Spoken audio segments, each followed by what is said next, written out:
Hello magicians, magic की दुनिया में आपका स्वागत है।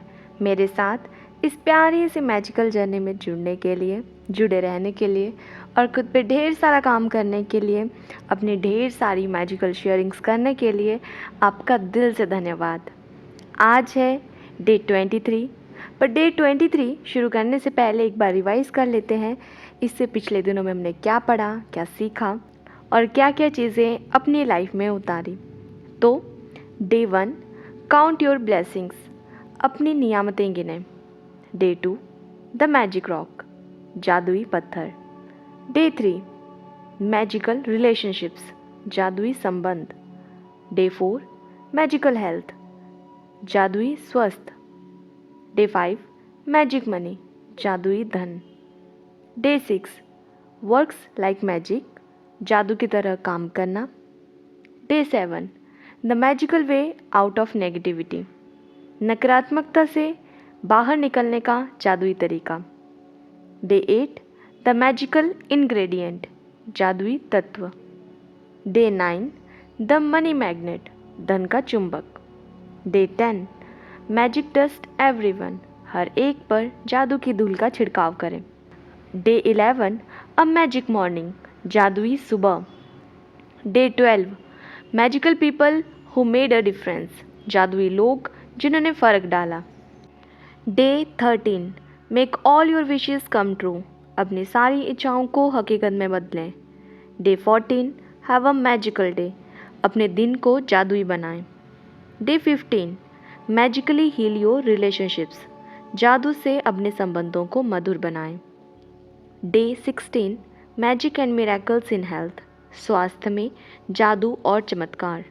Day 17, the magic check. Day 18, the magical to do list, जादुई कार्यसूची। डे 19, मैजिक फुट स्टेप्स, जादुई कदम। डे 20, हार्ट मैजिक, हृदय का जादू। डे 21, मैग्निफिसेंट आउटकम्स, बेहतरीन परिणाम।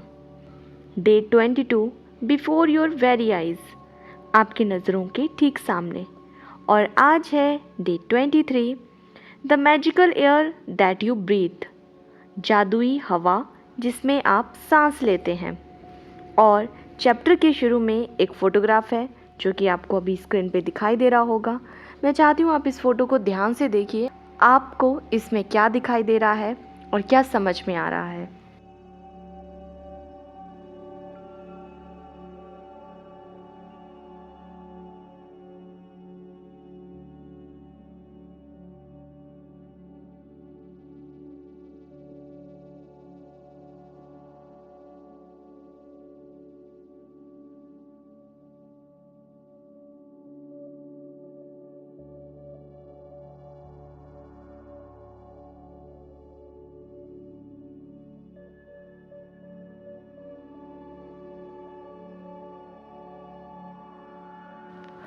तो फोटोग्राफ में आपको एक पेड़ दिखाई दे रहा है, हरा भरा सा पेड़, ऐसा लग रहा है जैसे हवा में लहरा रहा हो। साथ ही साथ में नीचे घास है और आसमान भी दिखाई दे रहा है, और वो जो पेड़ है उसमें से कुछ चमकती हुई किरणें बाहर निकल रही हैं। तो जैसे कि आज के चैप्टर का नाम है the magical air that you breathe, जादुई हवा जिसमें आप सांस लेते हैं। तो देखो, सांसों की जब बात की जाए तो हमें पता है, हम इंसान जब सांस लेते हैं तो हम ऑक्सीजन को अंदर इनहेल करते हैं और कार्बन डाइऑक्साइड को बाहर छोड़ते हैं, और वो जो ऑक्सीजन है वो हमें पेड़ों से मिलती है। इसलिए आज के इस फोटोग्राफ में पेड़ का सबसे बड़ा महत्व यही है, क्योंकि ये जो पेड़ हैं वो हमें ऑक्सीजन देते हैं जिससे हम सांस ले पाते हैं। मतलब सांसों के लिए जो सबसे ज़्यादा इसेंशियल चीज़ है, सांसों के लिए जो सबसे ज़्यादा इम्पॉर्टेंट है वो है ऑक्सीजन, और ऑक्सीजन मिलती है हमें पेड़ों से। एक तो पेड़ का इस फोटोग्राफ में होना हमें ये दिखा रहा है कि ऑक्सीजन हमें इन पेड़ों से मिलती है। और दूसरा, देखो, मैंने आपको पहले भी कहा था कि जैसे जैसे अब डेज आगे बढ़ते जा रहे हैं वैसे वैसे जो चैप्टर्स हैं उनमें बहुत डेप्थ है और वो हमें समझने पड़ेंगे। तो ये जो चैप्टर है जिसमें कि हमें ये बताया जा रहा है कि कैसे हमें ग्रेटफुल होना है हवा के लिए, पर ये सिर्फ हवा के लिए ही चैप्टर नहीं है कि आप हवा के लिए ही ग्रेटफुल होंगे। आप इस फोटोग्राफ में देखो, एक पेड़ है, तो पेड़ को उगने में आते हैं तो उसके लिए हमें क्या क्या चीज़ें चाहिए होती हैं। उसके लिए हमें मिट्टी चाहिए होती है, दूसरा उसमें पानी, तीसरा हवा चाहिए होती है, चौथा सूरज की रोशनी चाहिए होती है, और पांचवा की जगह भी तो होनी चाहिए, स्पेस भी तो होना चाहिए उसके लिए। तो बेसिकली ये जो आज का चैप्टर है वो हमें बता रहा है कि ये जो हमारे 5 एलिमेंट्स हैं जो कि हमारी इस धरती पे मौजूद हैं, जैसे कि भूमि, जल, आकाश, वायु और अग्नि। ये जो 5 एलिमेंट हैं जो कि हमारी धरती पे मौजूद हैं, उन्हीं 5 एलिमेंट से हमारा शरीर बना हुआ है। जिन 5 एलिमेंट से हम बने हुए हैं, जिससे हमारा ये शरीर बना हुआ है और जिससे ये पूरी धरती बनी हुई है, आज हम उसी के बारे में बात करेंगे, आज हम उसी के बारे में पढ़ेंगे। तो आज का ये जो चैप्टर है ये बहुत ज़्यादा इम्पॉर्टेंट चैप्टर है। इसको समझना, इसको बड़े ध्यान से पढ़ना, समझना है। और कुछ ना इन चैप्टर्स में पहेलियाँ होती हैं, पहेलियाँ की जैसे देखने में लगता है कि अच्छा ये चैप्टर हमें सिर्फ़ और सिर्फ इस चीज़ के बारे में बता रहा है, पर ऐसा नहीं होता है। हर चीज़ रिडल फॉर्म में है। आपको उन रिडल्स को ढूंढना है और समझना है क्या समझाना चाहते हैं। तो आइए अब चैप्टर शुरू करते हैं। डे 23, 23वां दिन। The magical air that you breathe, जादुई हवा जिसमें आप सांस लेते हैं। चैप्टर शुरू होता है एक कोट के साथ, और कोट है, it is quite possible to leave your home for a walk in the early morning air and return a different person, beguiled enchanted. Hindi में है, यह बहुत संभव है कि आप भोर की हवा में टहलने के लिए घर से निकलें और एक बिल्कुल बदले हुए इंसान बनकर लौटें, चमत्कृत, सम्मोहित। और ये कहा है मैरी एलन चेज द्वारा, जो कि एक एजुकेटर और राइटर हैं। तो वो कह रही हैं कि it is quite possible to leave your home for a walk in the early morning air and return a different person. वो कह रही हैं कि ये बहुत हद तक संभव है कि जब आप सुबह अर्ली मॉर्निंग में वॉक के लिए निकलें, तो जब आप घर से निकल रहे हो तो आप एक अलग पर्सन हो, और जब आप वापस आएँ तो आप एक अलग पर्सन हो। देखिए, जो हर रोज़ मॉर्निंग वॉक के लिए जाता है वो तो एकदम से ये समझ जाएगा, एकदम से रिलेट कर लेगा। पर कभी ना कभी तो हम जल्दी सुबह उठे होते हैं और कभी ना कभी तो हम गए होते हैं मॉर्निंग वॉक के लिए। तो ये जो आज का कोट है ना, उसमें स्पेशली अर्ली मॉर्निंग वॉक की बात की गई है कि जब हम अर्ली मॉर्निंग वॉक पे जाते हैं तो उस टाइम जो हवा होती है उसमें कुछ ऐसा होता है कि जब आप घर से निकल रहे हो, ठीक है, मान लो आपका मूड थोड़ा सा ऑफ है, या आपके माइंड में बहुत सारे विचार चले हैं, या आप बिल्कुल नॉर्मल सा फील कर रहे हो, कुछ भी नहीं है, ना नेगेटिव है ना पॉजिटिव है, न्यूट्रल सा है, मतलब आप नॉर्मल इंसान हो, ठीक है, नॉर्मल सा आपका मूड है।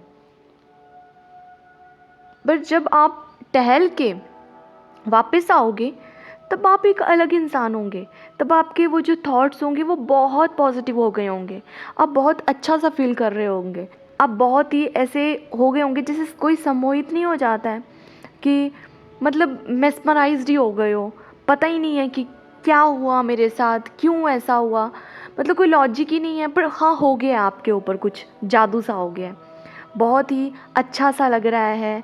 जब आप गए होंगे तो हो सकता है थोड़ी आंखें नींद से भरी हों, मुंह भी ऐसे थका थका सा हो, क्योंकि नींद से भरे हुए चले हुए हों, पर जब वापस आए तो एकदम बिल्कुल फ्रेश, आंखें पूरी खुली हुई, मुंह एकदम से चमकता हुआ, और मेंटली बहुत अच्छे थॉट्स आ रहे हों, बहुत अच्छा लग रहा हो, पूरे दिन के लिए बहुत एक्साइटेड फील कर रहे हो, ऐसा लग रहा हो वाओ कितना अच्छा दिन है आज।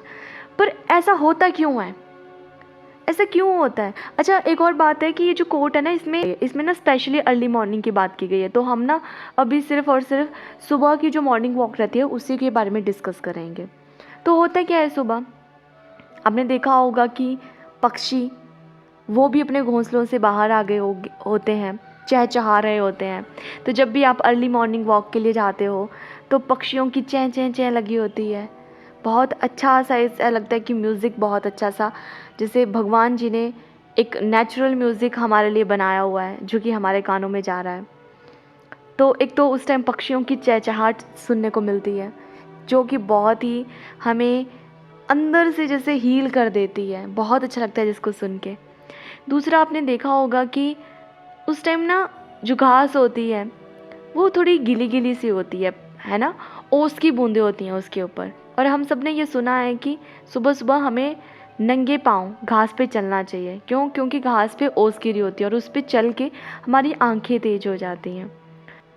और देखो, नंगे पाँव उस पे चलते हैं तो हमारे ना पाँव के तलवों में ना कुछ रोम छिद्र होते हैं, पोर्स होते हैं और हमारे कुछ चक्रास भी होते हैं। तो जब हम नंगे पाँव धरती पे चलते हैं तो वो सब ना एक्टिवेट हो जाते हैं। एक तो हम धरती माता के संपर्क में होते हैं, तो हमारा रूट चक्रा उससे और ज़्यादा स्टेबल हो जाता है। तो ऐसे बहुत सारे लॉजिकल साइंटिफिक रीज़न है जिसकी वजह से हमें ये कहा जाता है कि हमें सुबह सुबह नंगे पाँव उन ओस की बूंदों पे चलना चाहिए जो कि घास पे गिरी होती हैं। पर कई बार हम उन चीज़ों को जो कि हमारे पूर्वजों ने हमें सिखाई होती है, बचपन से जो हम सुनते आ रहे हैं, हम उनको ऐसे सोचते हैं कि ये तो कुछ भी बोल देते हैं, है ना।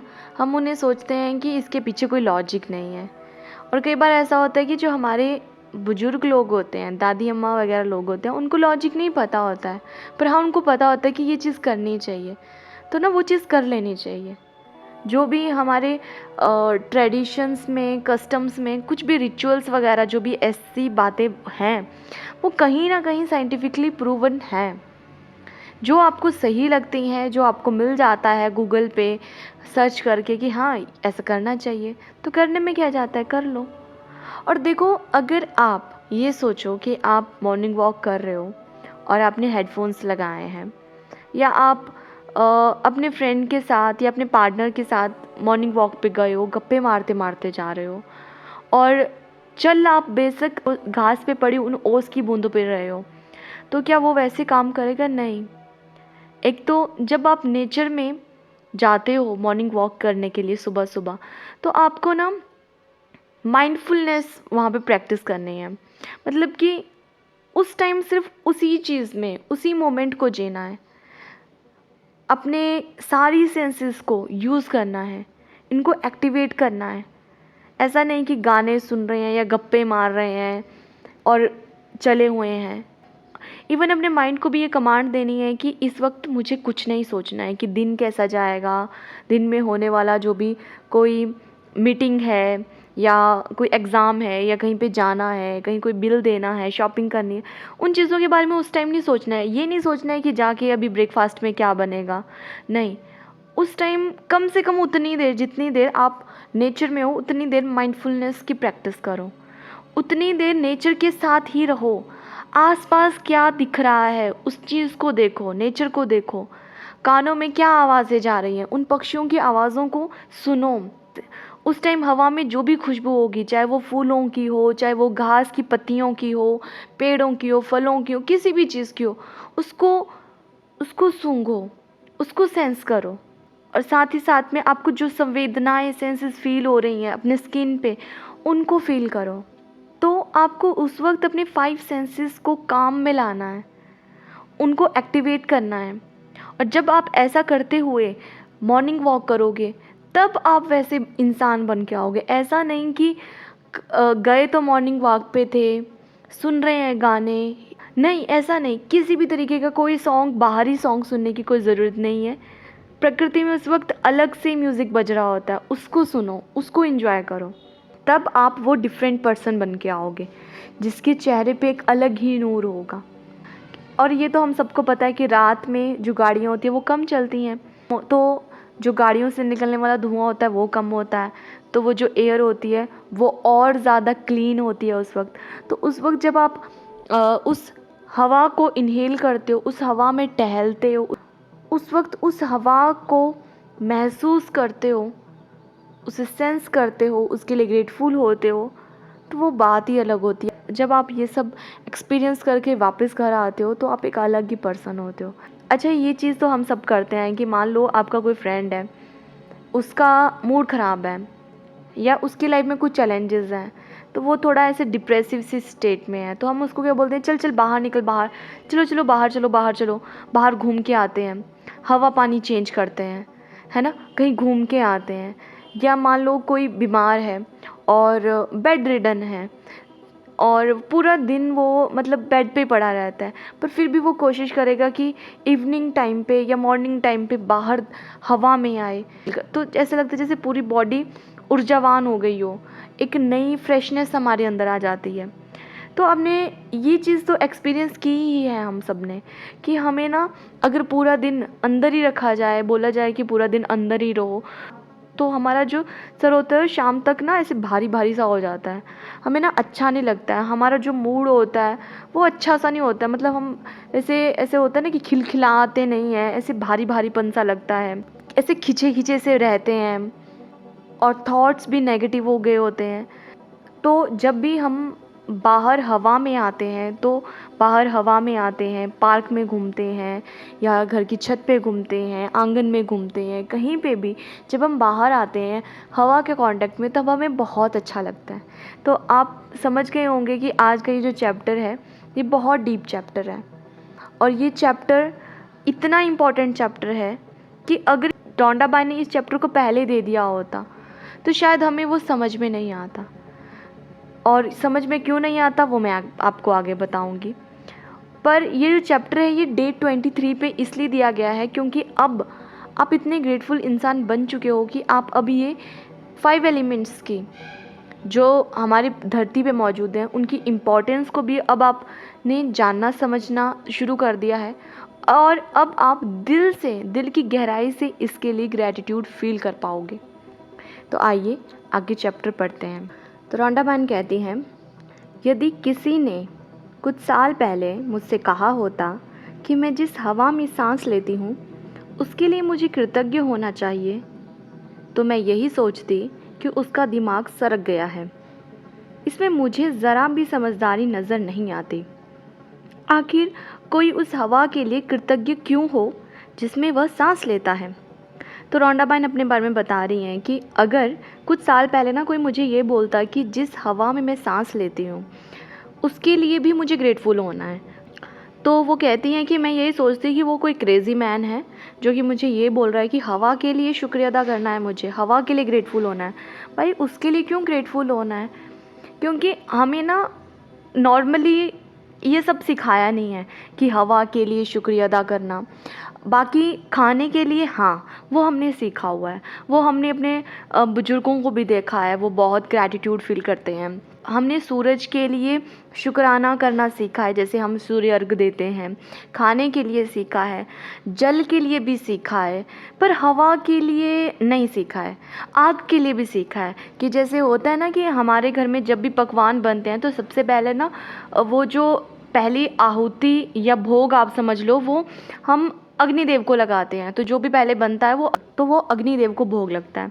तो अग्नि के लिए भी देख लिया।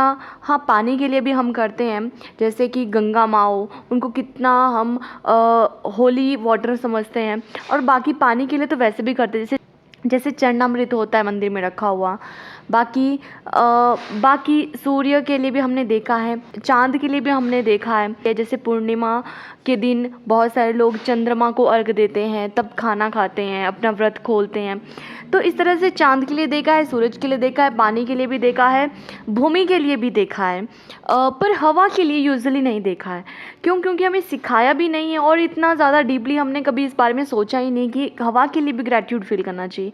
तो सेम रोंडाबाइन बोल रही हैं कि अगर मुझसे कोई कुछ साल पहले ये सब बोलता ना कि हवा के लिए ग्रैटिट्यूड फील करो, तो मैं वो बोलती कि ये तो कोई पागल आदमी है क्या, ये जो मुझे ये बोल रहा है कि हवा के लिए क्या ग्रेटफुल होना, वो तो है ही है, उसके लिए क्या ग्रेटफुल होना।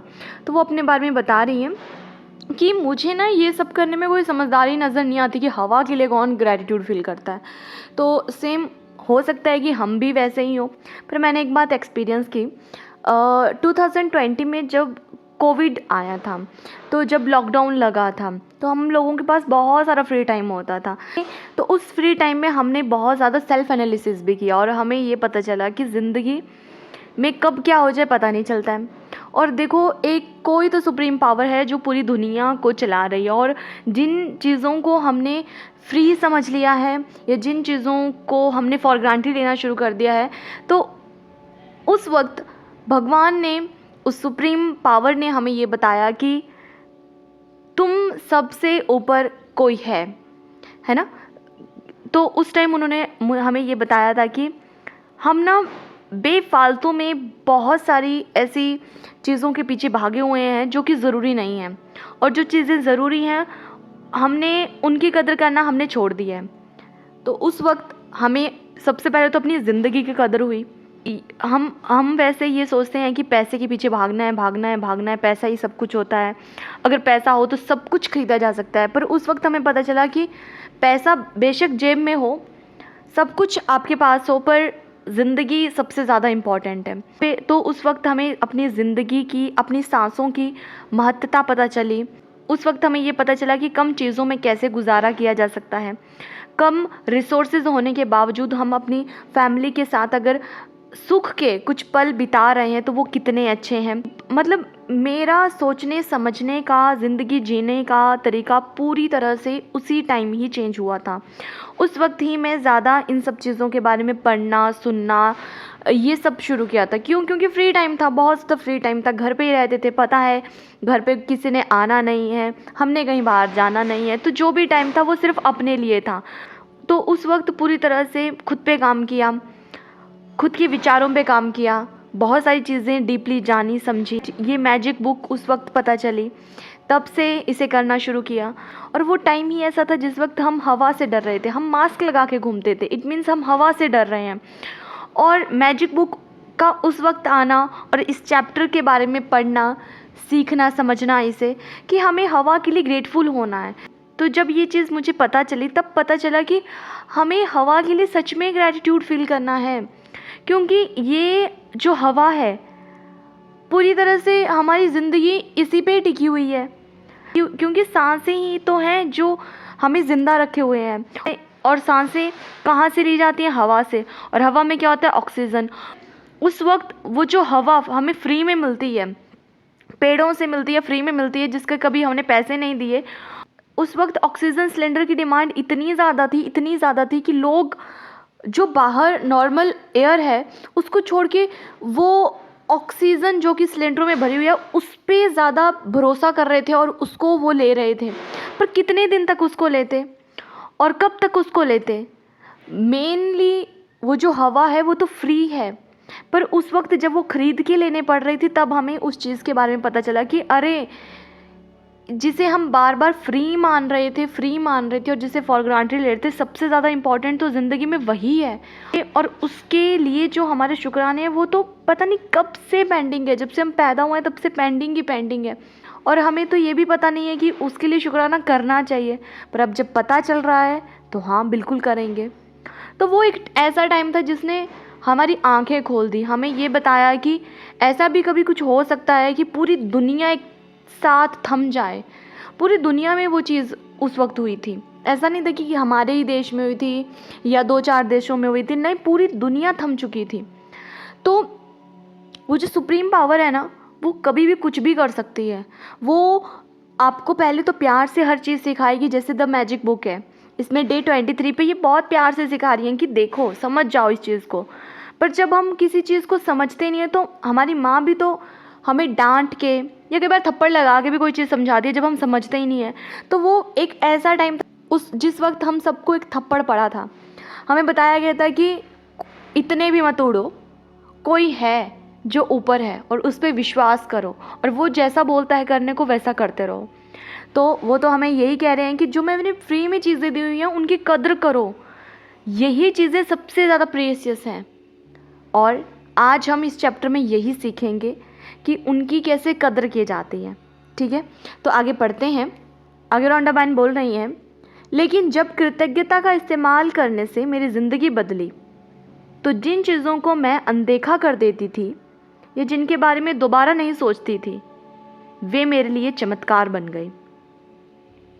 मैं अपने छोटे से संसार और दिन प्रतिदिन के जीवन की छोटी छोटी बातों पर चिंता करती थी, लेकिन फिर मेरी आंखें खुल गई और मैं बड़ी तस्वीर व सृष्टि के आश्चर्य के बारे में सोचने लगी। तो वो अपने बारे में बता रही हैं कि जैसे जैसे मैंने ग्रैटिट्यूड अपने जीवन में लेके आई, मैं उसको प्रैक्टिस किया, और जैसे जैसे आप इसको प्रैक्टिस करते जाते हो आप ना खुद ही गहराई में भी जाते रहते हो। आपको खुद ही पता लगता है कि अरे यार, कोई भी चीज़ यहाँ पे ऐसी ही नहीं होती है ना। हर चीज़ का कोई ना कोई रोल है, कुछ भी वेस्ट नहीं होता है, कुछ भी वेस्ट नहीं होता है। हर चीज़ का अपना यूज़ है, अपना रोल है। तो वो कह रही हैं कि जैसे जैसे ये जो कृतज्ञता है मेरी ज़िंदगी में आई, तब मुझे ना पता चला कि जिन चीज़ों को मैं पहले अनदेखा कर देती थी, कि मैं जिन चीज़ों के बारे में सोचती ही नहीं थी, फॉर ग्रांटेड लेती थी, फिर मुझे वो चीज़ें ना मिरेकल लगने लगी। वो चीज़ें मेरे लिए ऐसी हो गई कि यही तो सब कुछ है, यही तो सबसे इम्पॉर्टेंट है। मैं कैसे इस चीज़ को भूल रही हूँ, ये मेरे जीवन में क्या रोल अदा कर रहा है, मैं कैसे भूल सकती हूँ इस चीज़ को। तो वो ना हमें धीरे धीरे पता चलता रहता है जैसे जैसे हम ग्रैटिट्यूड प्रैक्टिस करते हैं। तो वही रोंडा बहन के साथ हुआ। तो वो कहती हैं कि पहले तो मैं अपनी ज़िंदगी में ना बस जो मेरी डे टू डे लाइफ में वो जो छोटे मोटी चीज़ें होती रहती थी, उन्हीं के बारे में सोचती थी, उन्हीं के बारे में परेशान होती थी, कभी उन्हीं चीज़ों से थोड़ा बहुत खुश हो लेती थी। मतलब मेरी ज़िंदगी बस उन्हीं चीज़ों के अराउंड घूम रही थी। पर बाद में मेरी आंखें खुली और मैं ये बड़ी तस्वीर, ये जो बिगर पिक्चर है ना, वो और नेचर की ब्यूटी को देखना शुरू किया, उसके बारे में सोचना शुरू किया। तब मुझे पता चला कि ये जो चीज़ें हैं ये कितनी ज़्यादा प्रीशियस हैं। तो सेम अगर मैं अपनी बात कहूँ तो पहले भी ये चीज़ें पता थी, पर सच कहूँ तो उस टाइम के बाद और उस टाइम मुझे इन चीज़ों की एक होता है ना रियल वैल्यू पता चली। रियल वैल्यू पहले भी थी, ऐसा नहीं था कि पहले अनग्रेटफुल इंसान थी, पहले कभी भी नेचर के बारे में नहीं सोचती थी या उसको अप्रिशिएट नहीं करती थी या उसमें टाइम नहीं स्पेंड करती, सब करती थी, पर पहले शायद वो उतनी गहराई से नहीं होता था, दिल से उतना नहीं हो पाता था। मतलब ऊपरी ऊपरी तौर पे बोल सकती हूँ कि हाँ होता था, बहुत अच्छा लगता था, फील करती थी ब्यूटी को, हवा को एंजॉय करती थी, बट उस तरीके का नहीं जो उसके बाद होना शुरू हुआ और जो ये चैप्टर पढ़ने के बाद शुरू हुआ। आगे रोंडा बहन कह रही हैं, जैसा महान वैज्ञानिक न्यूटन ने कहा था, सौर तंत्र को देखने पर मैं पाता हूँ कि पृथ्वी गर्मी और प्रकाश की सही मात्रा पाने के लिए सूर्य से सही दूरी पर है। यह संयोगवश नहीं हुआ था। तो जो इसैक न्यूटन है वो भी कहते हैं कि जब भी मैं सोलर सिस्टम को देखता हूँ तो मैं यही पाता हूँ कि देखो, तो सोलर सिस्टम में क्या है, सूर्य से सबसे नज़दीक कौन है, मरकरी, बुध, है ना। उसके बाद शुक्र, वीनस आता है, उसके बाद हमारी अर्थ मतलब पृथ्वी आती है। तो देखो, अगर सूरज के बिल्कुल पास अगर पृथ्वी होती तो जैसे वहाँ पे मरकरी में हालात हैं, कितना ज़्यादा टेम्परेचर है, क्योंकि वहाँ हम रह नहीं पाते। सेम वीनस के साथ है, वहाँ पे भी बहुत ज़्यादा टेम्परेचर है, और पर वो जो हमारी पृथ्वी है वो एकदम सही डिस्टेंस पे है, ना बहुत ज़्यादा नज़दीक है और ना बहुत ज़्यादा दूर है, कि हमें जितना टेम्परेचर हम लोग सहन कर सकते हैं जो भी धरती पे रहते हैं, उतना ही टेम्परेचर धरती पर मिलता है। तो ये कुछ भी ऐसे ही नहीं है कि कोइंसिडेंटल कुछ भी हो गया, एक्सीडेंटली हो गया, नहीं, ये सब प्री प्लान्ड है। तो देखो, ये जो सुप्रीम पावर है उसने हर चीज़ प्लान्ड वे में बनाई हुई है। तो हम कई बार क्या करते हैं कि खुद को ना अनवर्दी समझ लेते हैं, हमेशा खुद में कमियां निकालते रहते हैं। हमें लगता है कि जैसे भगवान तो भूल ही चुके हैं हमें, है ना, वो उनका बिल्कुल ध्यान नहीं है हम पे, हमें ऐसा लगता है। पर हम ये क्यों भूल जाते हैं कि हमारे जो फिंगरप्रिंट्स हैं वो कभी किसी से भी मैच नहीं करते हैं। तो जो मेरा फिंगरप्रिंट है वो सिर्फ मेरा फिंगरप्रिंट है, वो दुनिया में किसी के साथ भी मैच नहीं करेगा। तो मैं कैसे बोल सकती हूँ कि भगवान ने या तो मुझे अच्छे से बनाया नहीं है, मुझ पे ध्यान नहीं दिया है, या अब मुझ पे ध्यान नहीं देते हैं। अरे उन्होंने सबको अलग अलग बनाया है, उन्होंने हर चीज़ को बनाया है और डिफरेंट वे में बनाया है। हर चीज़ पर उन्होंने उतनी सेम मेहनत की है, जितनी आप पे की है उतनी ही मेहनत चिंटी को बनाने में की होगी। और आप देखना कि जैसे पक्षी होते हैं, तो पक्षी जो होते हैं वो सुबह सुबह अपने घोंसलों से बाहर आ जाते हैं। पूरा दिन वो अपने भोजन की तलाश में रहते हैं, दाना खाते हैं, पानी पीते हैं, घूमते हैं, है ना, बाकी अपनी एक्टिविटीज़ करते हैं और शाम को वो अपने घोंसलों में वापस चले जाते हैं। और शाम के बाद वो हमें नहीं दिखाई देते हैं मोस्टली। कुछ कुछ होते हैं जो रात को ही एक्टिव होते हैं, उनको छोड़ के। सेम जानवरों के साथ है। तो क्या कभी जानवरों को या पक्षियों को ये सोचना पड़ता है कि क्या मुझे आज खाना मिलेगा? क्या वो इस चीज़ के बारे में टेंशन लेते होंगे? नहीं।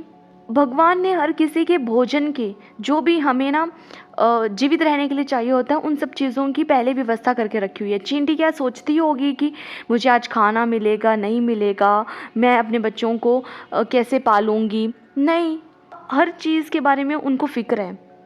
एक हाथी से लेके चींटी तक की, आप से लेके पेड़ पौधे, जो भी आपको दिखता है, हर किसी की उनको फ़िक्र है। और वो हर किसी को जो भी हमें चाहिए होता है वो हर चीज़ प्रोवाइड कर रहे हैं। अब जैसे पक्षी हैं, वो कोई चिंता नहीं है उनको, तो वो हल्के हैं, वो उड़ रहे हैं, है ना। पर हम क्यों नहीं उड़ पाते हैं? उड़ना मतलब कि हम क्यों वैसे हल्के नहीं होते हैं? हम क्यों मेंटली बहुत बोझ से दबे हुए होते हैं? हम क्यों हमेशा परेशान रहते हैं कि क्या मुझे कल खाना मिलेगा, या मेरे पास घर होगा, या मैं अपने बच्चों को अच्छी एजुकेशन दे पाऊँगा, अपने बच्चों की शादी कर पाऊँगा, क्या मुझे अच्छा लड़का मिलेगा, या क्या मुझे अच्छी लड़की मिल जाएगी, क्या मेरे बच्चे होंगे, है ना, या क्या मैं एग्ज़ाम में पास हो जाऊँगा, क्या मुझे नौकरी मिलेगी, क्या मेरे पास पैसे होंगे, क्या ये होगा, क्या वो होगा? हम क्यों इन चिंताओं से घिरे रहते हैं? जबकि हमारे पास जो है एक सुपर पावर है हमारे माइंड की। हमें पता है कि हमारे पास वो सुपर पावर है जो कि बाकियों के पास नहीं है। हमारे पास सुपर पावर होते हुए भी हम ऐसा जीवन जी रहे हैं, चिंता से भरा हुआ, परेशानियों से भरा हुआ। क्यों?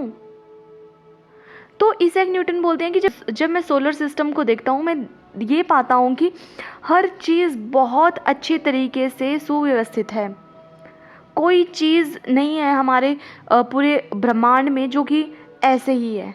हर चीज़ का कोई ना कोई यूज़ है, और हर चीज़ को बहुत ही प्लानिंग के साथ उसका रोल दिया गया है कि तुम्हें ये काम करना है, और हर चीज़ की एक अपनी इम्पोर्टेंस है। तो जैसे हमारी पृथ्वी जो है वो जहाँ पे आज है, जिस तरह से वो अपने एक्सिस के अराउंड रोटेट करती है, जिससे दिन रात बनते हैं, जिस तरह से हमारी जो धरती है वो सूरज के अराउंड रोटेट करती है, जिससे सीजन्स आते हैं, है ना, वो हर चीज़ प्री प्लान्ड है, हर चीज़ बनाई हुई है। ये हमें पता है कि कब सर्दी आएगी, कब गर्मी आएगी, कब बरसात होगी।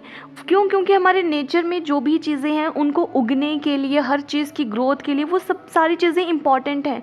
तो कुछ भी संयोगवश नहीं हो रहा है, कुछ भी कोइंसिडेंटली ऐसे ही नहीं हो रहा है, हर चीज़ प्री प्लान्ड है। तो क्या कभी आप ऐसा होता है कि रात को जब सोते हो तो इस तरह से चिंता करते हो कि क्या अगले सुबह होगी भी या नहीं होगी?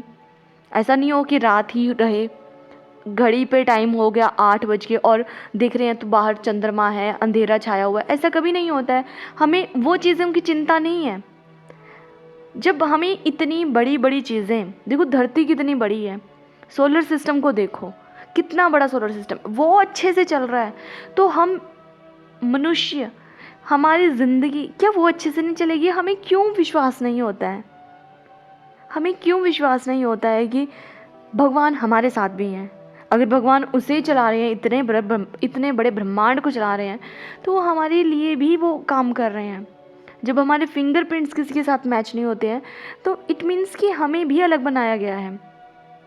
पता नहीं, पर हम मनुष्य जो होते हैं वो नेगेटिव चीज़ों को जल्दी कैच करते हैं, उनको ज़्यादा याद रखते हैं और उसके बारे में ज़्यादा सोचते हैं, और फिर उलझते जाते हैं अपने जीवन में। तो आगे रोंडा बन कह रही हैं, इन शब्दों ने मुझे ज़्यादा बड़ी तस्वीर के बारे में अधिक से अधिक सोचने के लिए प्रेरित किया। यह कोई संयोग नहीं है कि एक रक्षात्मक वातावरण हमें घेरे हुए है और उसके परे कोई हवा या ऑक्सीजन नहीं है।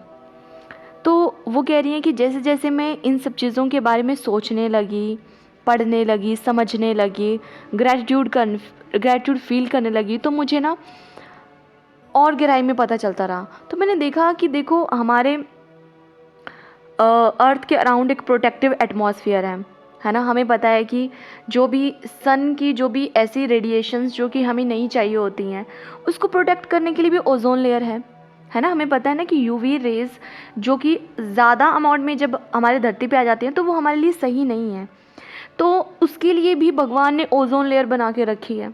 तो एक प्रोटेक्टिव एटमॉस्फेयर हमें दिया गया है, और हमें ये भी पता है कि हमारे धरती के एटमॉस्फेयर की कुछ लेयर्स के बाद ऑक्सीजन, हवा, ये सब नहीं मौजूद है।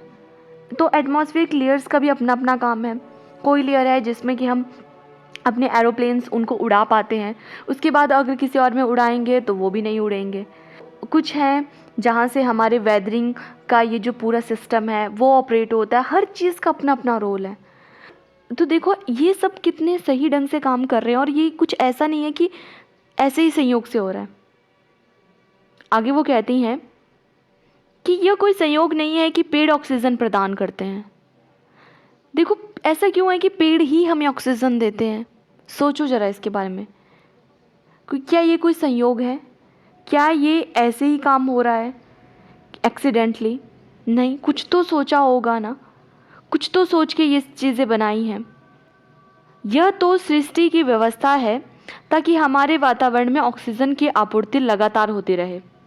यह कोई संयोग नहीं है कि हमारा सौर तंत्र आदर्श ढंग से बना हुआ है, और यदि हम आकाशगंगा में किसी दूसरे स्थान पर होते तो हम संभवतः कॉस्मिक रेडिएशन से नष्ट हो चुके होते। तो वो ये कह रही हैं कि कुछ भी एक्सीडेंटली नहीं हो रहा है। अगर पेड़ ऑक्सीजन हमें देते हैं और हमसे कार्बन डाइऑक्साइड लेते हैं तो ये ऐसे ही आदान प्रदान नहीं चला है। अब देखो हवा है ना, हवा में तो कितनी सारी गैसेस मौजूद होती हैं, और जब हम सांस लेते हैं तो हमें इतना तो साइंटिफिकली पता है कि हम ऑक्सीजन ही लेते हैं और कार्बन डाइऑक्साइड को ही छोड़ते हैं। तो देखो हमारे अंदर भी पता नहीं ना जाने कौन कौन सी गैसेस हैं। पर ऐसा कैसे होता है कि जब हम हवा से सांस लेते हैं तो हमें खुद से थोड़ा ऐसा सोचना पड़ता है कि कहाँ जैसे ऑक्सीजन है और मुझे सिर्फ ऑक्सीजन ही इनहेल करनी है? नहीं, सब ऑटोमेटिक काम हो रहा है। आपको कुछ सोचने समझने कुछ ज़रूरत नहीं है। आप कुछ सोचोगे समझोगे कुछ भी नहीं करोगे तब भी सांसें आ रही हैं जा रही हैं, है ना। और ना कभी हमें सांस छोड़ने से पहले ये सोचना पड़ता है कि कहीं ऐसा तो नहीं है मैं ऑक्सीजन को ही छोड़ रहा हूँ, या कहीं ऐसा तो नहीं है मैं किसी ऐसी गैस को छोड़ रहा हूँ जो मेरे लिए आवश्यक हो। नहीं, हम कार्बन डाइऑक्साइड को ही छोड़ रहे हैं। तो ये ऐसे कैसे काम हो रहा है? सोचो ज़रा इसके बारे में। और ऐसा क्यों है कि ये आदान प्रदान हमारे और प्रकृति के बीच में, पेड़ पौधों के बीच में ये सब चला हुआ है? क्यों ऐसा हो रहा है? और वो ये भी कहती हैं कि देखो सोलर सिस्टम बहुत अच्छा एग्जाम्पल है ये सब समझने के लिए। तो देखो अगर हम धरती पे नहीं रहते, किसी और ग्रह पे रह रहे होते, तो वहाँ पे तो कई कई जगह ऐसा भी है कि या तो पानी नहीं है, या उनका अपना एटमॉस्फेयर नहीं है, या वहाँ पे बहुत ज़्यादा टेम्परेचर है, या कहीं पे बहुत कम टेम्परेचर है। तो जो भी हमारी मूलभूत सुविधाएं हैं, जो भी हमारी ज़रूरतें हैं जिनसे कि हम जीवित रह पाते हैं, वो सब सिर्फ़ और सिर्फ हमारी धरती पे ही मौजूद है, इस प्लेनेट अर्थ पे ही मौजूद है। अगर हम कहीं और पे रहते तो हो सकता है हम वहाँ पे 1 घंटा 5 मिनट भी नहीं टिक पाएँ। जैसे कि आपको पता है कि बहुत सारे ग्रह हैं जहाँ का एटमॉस्फेयर ही नहीं है, तो हो सकते हैं जो भी सन से रेडिएशंस आ रही हैं वो पूरी की पूरी वहाँ पे पड़ती हों। अब वहाँ पे 1 मिनट में जल जाओ, अगर आप वहाँ पे खड़े भी हो तो वहाँ पे 1 मिनट में जल जाओ, या कहीं पे ऑक्सीजन ही नहीं है। तो जो भी मूलभूत सुविधाएं हैं वो सारी की सारी हमारे प्लेनेट पे हैं, तो ये यहाँ पे ही क्यों है? सोचने वाली बात है ना। आगे वो कहती हैं हजारों मानदंड और अनुपात पृथ्वी पर जीवन का समर्थन करते हैं। वे सभी आपस में जुड़े हुए हैं और उनका महीन समन्वय इतना महत्वपूर्ण है कि इन मानदंडों और अनुपातों में से किसी में ज़रा सा भी परिवर्तन पृथ्वी नामक इस ग्रह पर जीवन को असंभव बना देगा। यह यकीन करना मुश्किल है कि इनमें से कोई भी चीज़ संयोग से हो सकती है। यह लगता है कि सारी चीज़ें आदर्श तरीके से तरतीब से बनाई गई हैं, रखी गई हैं, आदर्श ढंग से संतुलित हैं और वे सब हमारे लिए हैं। तो वो कह रही हैं कि ये जो भी चीज़ें आप अभी सोच पा रहे हो, समझ पा रहे हो, ये सारे ना एक होता है ना कि ये सारे एक पूरे परफेक्ट रेशियो पैरामीटर में काम कर रही हैं। अगर ये थोड़ा भी ऊपर नीचे होता तो शायद कुछ भी हो सकता था, है ना? पर हमारे प्लैनेट अर्थ पे वो सब चीज़ें पूरे अनुपात में हैं। हमें वो जब मिली थी तब तो हमें बहुत सही तरीके से परफेक्ट वे में मिली थी। वो अलग बात है कि आज बहुत सारी ऐसे चीज़ें हो जाती हैं, जैसे कि कुछ नेचुरल कैलेमिटीज़ ऐसी होती हैं, या कोई मैन मेड कैलेमिटीज़ ऐसी हो जाती हैं, या हम ही कुछ ऐसी गलतियां कर देते हैं जिसकी वजह से हमें कुछ खामियाजे भुगतने पड़ते हैं, या उसकी जो बैलेंसिंग है उसमें ऊपर नीचे हम कुछ कर देते हैं। तो वो बाद की बात है, वो तो हम कर रहे हैं अभी, है ना? हो जाती हैं हमसे, या कुछ भी कह लें उसे। पर हमें तो बहुत परफेक्ट वे में हर चीज़ ऐसी मिली थी कि बिल्कुल सटीक तौर पे जो जितना चाहिए उतना ही मिला है। तो ये ऐसे कैसे हो गया? सोचो तो ज़रा। ये सब हमारे लिए तो किया गया है। हम सब जो भी इस पृथ्वी पे रहते हैं, चाहे वो कितने ही छोटे जीव जंतु क्यों ना हो, और क्या चाहे वो कितने ही बड़े क्यों ना हो, चाहे वो पानी में रहने वाले हों, चाहे वो आकाश में उड़ने वाले हों, चाहे वो धरती पे चलने वाले हों, रेंगने वाले हों, कोई भी हो, चाहे वो दिखने वाले हों, चाहे वो ऐसे हों जो हमें दिखते भी ना हो, हर किसी के बारे में सोचा हुआ है उस यूनिवर्स ने, उस सुप्रीम पावर ने। तो हम क्यों विश्वास नहीं करते हैं? तो देखो, यहाँ से इस चैप्टर में एक और बात समझ में आती है हमें कि अभी तक जो भी हमने पहले चैप्टर पढ़े है ना, उसमें ना हम पहले पहले शुरू शुरू में ये सब पढ़ रहे थे कि कैसे अपने रिश्तों को ठीक करो, कैसे अपनी सेहत को ठीक करो, है ना? कैसे पैसों को अट्रैक्ट करो। क्यों? क्योंकि तो जो भी हम पहले पढ़ रहे थे वो सारे मटेरियलिस्टिक वर्ल्ड की बातें हो रही थी, जो फिज़िकल फॉर्म में हमें दिखता है रिश्तों में, है ना? वो फिज़िकली आपको कोई पर्सन दिखेगा, रिश्ते होंगे, अगर पैसे होंगे तो पैसों में फिज़िकली आप कोई चीज़ खरीद के लेके आओगे, कुछ ऐसे खरीदोगे, सामान इकट्ठा करोगे। हेल्थ में भी हाँ आपको दिखेगा, कुछ चेंजेस दिखेंगे। पर ये जो अब का चैप्टर है, ये जो आज का चैप्टर है, तो देखो वो सारे चैप्टर थे ना, वो थे कि आंखों देखे चीज़ें, वो चीज़ें आप अपनी तरफ अट्रैक्ट कर रहे थे ग्रैटिट्यूड की पावर से, है ना? या उसके बारे में सोच के ग्रैटिट्यूड फील कर रहे थे। तो वो सारी चीज़ें कौन सी थी जो फिज़िकल फॉर्म में आपको दिखती हैं। पर ये जो हवा है वो तो हमें दिखती नहीं है। दिखती है क्या किसी को हवा? नहीं दिखती है ना। ये अनसीन है, पर हाँ हम इससे महसूस कर लेते हैं। कैसे महसूस करते हैं? अभी जहाँ हो, जैसे भी हो, जो भी काम कर रहे हो, थोड़ी देर के लिए पॉज लो और अपनी आंखें बंद करो और गहरा लंबा सांस लो। फोर्सफुली सांस नहीं लेना है, जैसे आपकी सांसें चली हैं बिल्कुल वैसे सांस लो, सामान्य तौर पे। नेवल नाभि से सांस लेने की कोशिश करो। जब सांस अंदर जाए तो पेट बाहर को फूले, और जब सांस छोड़ो तो पेट अंदर को पिचक जाए। इस तरह से सांस लेना शुरू करो और धीरे धीरे अपना सारा ध्यान अपनी सांसों पे ले आओ।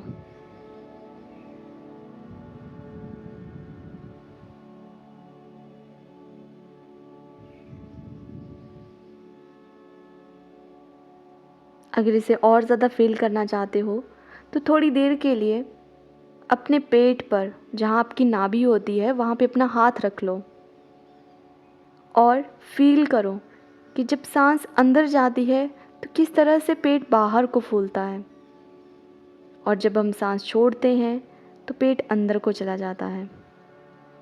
इस तरह से 2 मिनट तक सांस लेते रहो।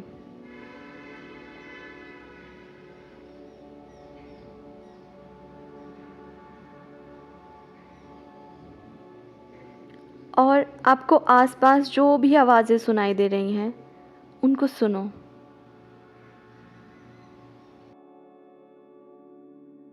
उनके ऊपर अपना सारा ध्यान नहीं लेके जाना है, बस उनको सुनना है और इग्नोर कर देना है।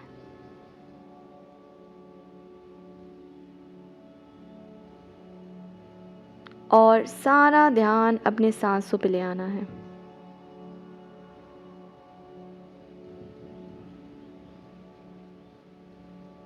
अब धीरे धीरे आपके आसपास जो हवा है जिसे आप फील कर सकते हो, उसे धीरे धीरे फील करना शुरू करो। हो सकता है आप अभी जहाँ बैठे हो उस कमरे में पंखा चला हो, तो आपके धीरे धीरे बाल, आपके कपड़े थोड़े थोड़े उड़ रहे हों, तो आपको वो फील हो रहे हों, उसे महसूस करो।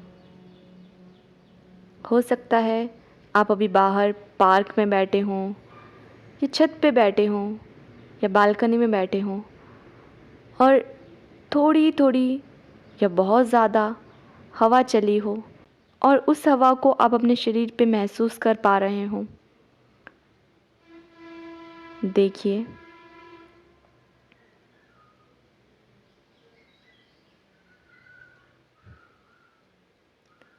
तो आप इस हवा को महसूस करिए अपनी सांसों को। जो भी आपकी सेंसेस में हवा पास हो रही है, आपको सेंस हो रही है, उसको महसूस करें।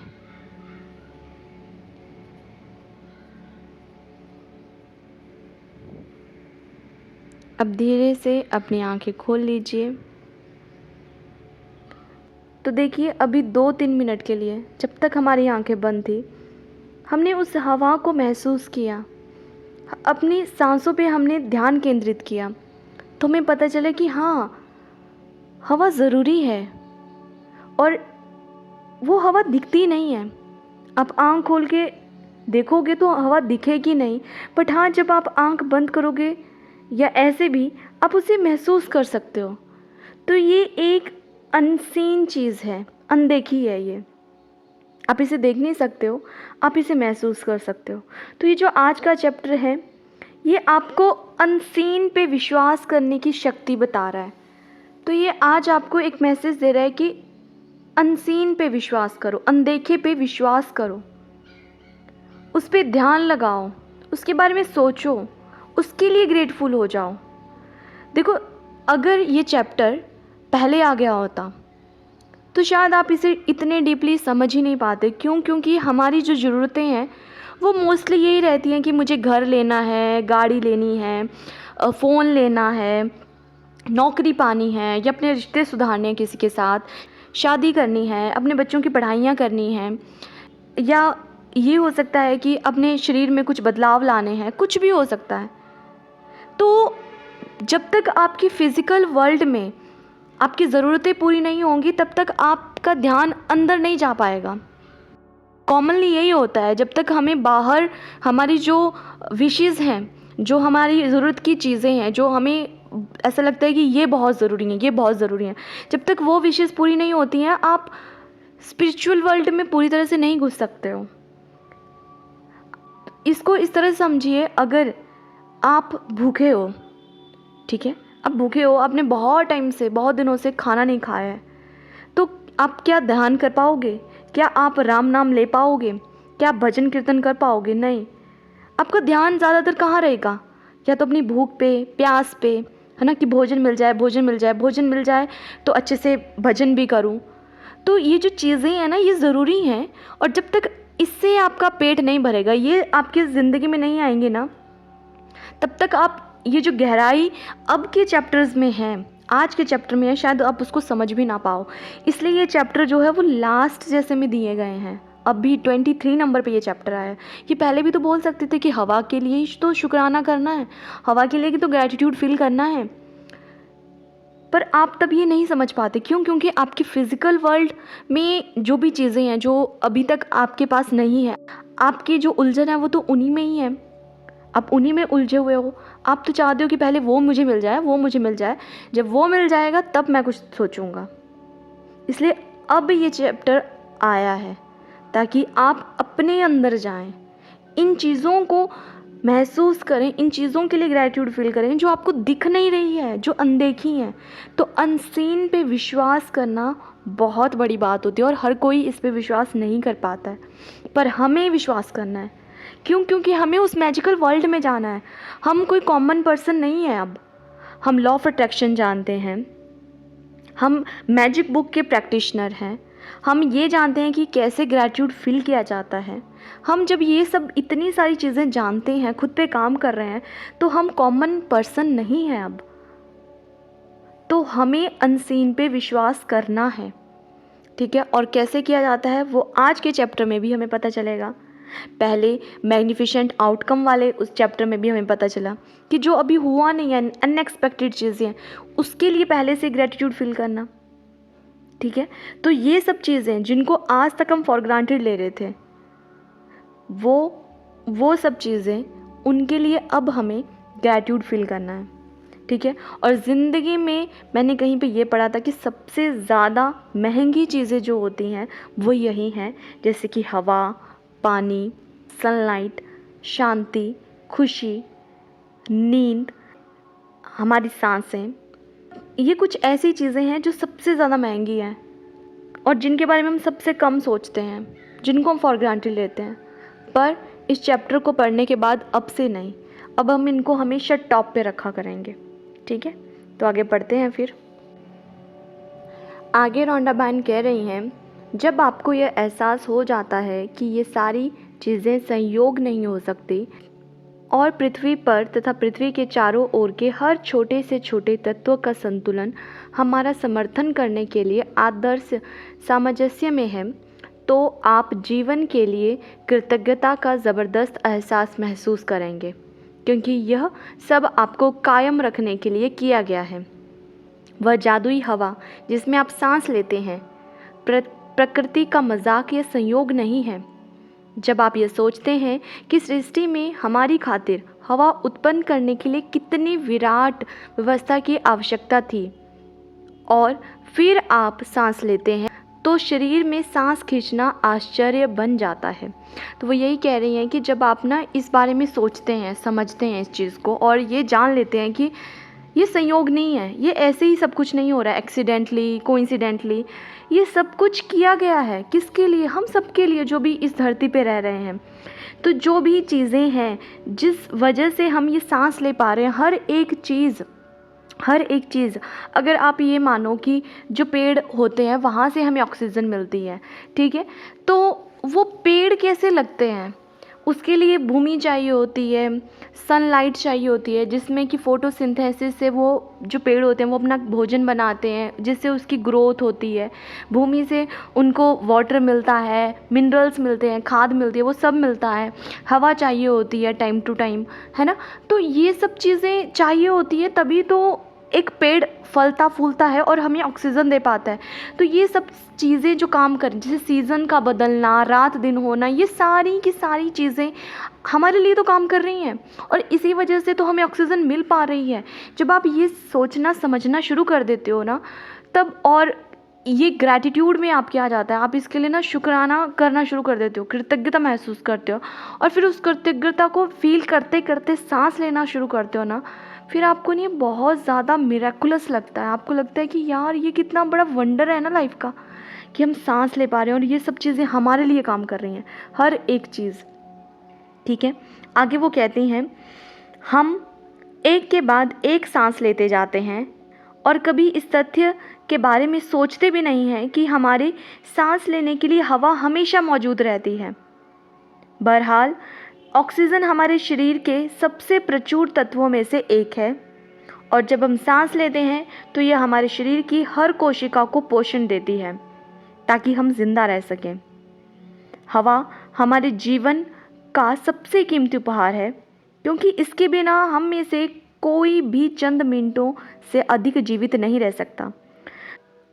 आप देखना कि हम सब मनुष्य ना हर चीज़ से बड़े अटैच से होते हैं, हमें अपने रिश्तों में अटैचमेंट होती है ना, जैसे अपने माता पिता, अपने पार्टनर, अपने बच्चों से, अपने पालतू पशुओं से, अपनी बैग कॉपी, है ना, अपनी चीज़ों से, पैसों से, अपने फ़ोन से, लैपटॉप से, मतलब जो भी मटेरियलिस्टिक चीज़ें होती हैं उन सब से हमें अटैचमेंट होती है। इवन हमें अपने शरीर से अटैचमेंट होती है कि जैसे मान लो अभी आप यंग हो, है ना, तो अटैचमेंट होती है, अभी आपकी स्किन बहुत अच्छी होगी, बहुत अच्छी ब्यूटी होगी, आपको पता है टाइम के साथ ये सब चीज़ें ढल जाएंगी, पर हमें इसके साथ अटैचमेंट होती है। हम चाहते हैं कि हम फॉर एवर ऐसे ही दिखें, हम बूढ़े दिखना नहीं चाहते हैं, तो इस चीज़ के साथ भी हमारी एक अटैचमेंट है, ठीक है। तो हमें ना मोटा मोटे तौर पे अगर देखें तो हर चीज़ के साथ अटैचमेंट होती है। इवन हमें अपने जीवन के साथ अटैचमेंट है। हम मरना नहीं चाहते हैं। बहुत सारे लोग हैं जो मरने से डरते हैं। उनको हमेशा यही डर लगा रहता है कि कब मर जाएंगे, कब मर जाएंगे, ये गलत ना हो जाए, वो गलत ना हो जाए, है ना। मतलब हम जो इंसान होते हैं ना, मैक्सिमम अटैच होते हैं, हर चीज़ से अटैच होते हैं। खाने पीने, रहने, सोने, उठने, जागने, हर चीज़ से अटैच। मतलब कभी आप देखना कि अपने घर के अलावा आप कहीं और सो जाओ तो होता है ना कि एकदम से नींद नहीं आएगी, या अपने बिस्तर के अलावा किसी और बिस्तर पे सोओगे तब थोड़ी देर के लिए नींद नहीं आएगी, टाइम लगेगा थोड़ा, है ना। तो इतनी अटैचमेंट है, इतने हैबिचुअल हो चुके हैं अपनी चीज़ों के लिए। पर जो सांस होती है उसके साथ हम अटैच नहीं होते हैं। नोटिस किए कभी ये बात? जब आप सांस ले रहे हो, ठीक है, तो क्या आप ये सोचोगे कि ऐसा ना हो कि मैं सांस छोड़ ही ना पाऊँ, या ऐसा ना हो कि जैसे मैंने अभी सांस ली है ना, और मैं ये सोचने लग जाऊँ कि अब जो मैंने नेक्स्ट सांस लूँगी तब तक ऐसा ना हो कि पूरी दुनिया की ऑक्सीजन ही ख़त्म हो जाए, क्या मुझे नेक्स्ट सांस मिलेगी नहीं मिलेगी, ऑक्सीजन मिलेगी नहीं मिलेगी। नहीं, हमें पता है वो चल रही हैं, वो चला हुआ है काम, उसके बारे में तो हम चिंता करते ही नहीं हैं बिल्कुल भी। इवन चिंता तो बहुत दूर की बात है, हम सोचते तक नहीं हैं उस चीज़ के बारे में पॉजिटिवली। मतलब ग्रैटिट्यूड तक फील नहीं करते हैं उस चीज़ के बारे में। क्यों? क्योंकि हमने उस चीज़ को फॉर ग्रांटेड लिया और उस चीज़ को हमने तवज्जो भी नहीं दी है। ऐसा ही है ना। तो हम ना कभी भी अपनी सांसों के साथ ना राग करते हैं, ना उसके साथ हमारा कोई मोह है, और ना कोई द्वेष है। बस अपनी सांसों के साथ हम बहुत डिटैच हैं, क्षमता में हैं। तो वो कह रही हैं रोंडा बायन कि ये जो ऑक्सीजन है जो कि हमारी सांसों, तो ये जो ऑक्सीजन है जो कि हमारे लिए बहुत ज़्यादा इंपॉर्टेंट है, ये बहुत अबंडेंस में मौजूद है इस यूनिवर्स में। आप चिंता मत करो, अबंडेंस में ऑक्सीजन मौजूद है।